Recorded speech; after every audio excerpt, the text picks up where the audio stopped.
Բարերար Սամվել Կարապետյանի կալանքը էլի երկարաձգեցին, նա բանտում է եկեղեցուն պաշտպանելու համար։ Արդար է ըստ ձեզ նրան կալանավորելը, ինչպես եք գնահատում այս իրավիճակը։ Ոնց կլի ճիշտ, մարդը բարերար մարդ հա, տաշիր քաղաքից, հետո այնքան բաներ արի Հայաստանի համար, որ հազվագյուտ դեպքերում այդ ձևի մարդ լինի։ Չէ, սխալ։ Չէ, իհարկե, չէ, քաղաքական հայացքների համար ճիշտ չի։ Բայց դա հիմա իրանք այլ կերպերն հիմնավորում, որ կալանավորել են տնտեսական հանցագործության համար, իբր թե։ Բայց դե ես ճանաչում եմ դրանց գործունեությունը եւ այլը,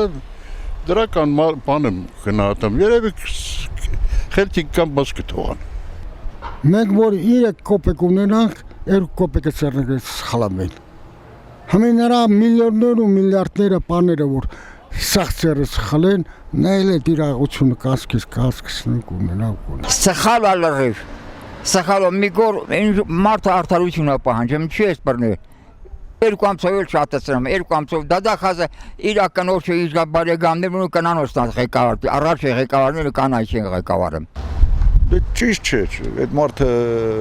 բարեգործ մարդ է, հայրենասեր մարդ է, հայրենիքի արած ունի, ծառայություններ ունի արած։ Հետո դա բանը Ալիևն էր ուզում տենցել էր։ Երևի զակազը, չգիտեմ, չեմ կարասում։ Լսեք, Հայաստանում արդարադատություն չկա եւ այդ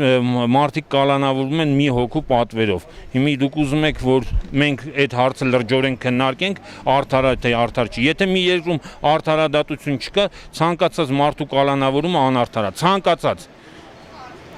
ցանկացած նույնիսկ այն, որը ասում են գողությունը արել ու բռնել են, ես դրան չեմ վստահում, որովհետև եթե մեկի հանդեպ անարդար են, ուրեմն հազարի հանդեպ են անարդար։ Չէ, մարդի արածը, ընքանա որ բոլորի պերանա կարա փալի։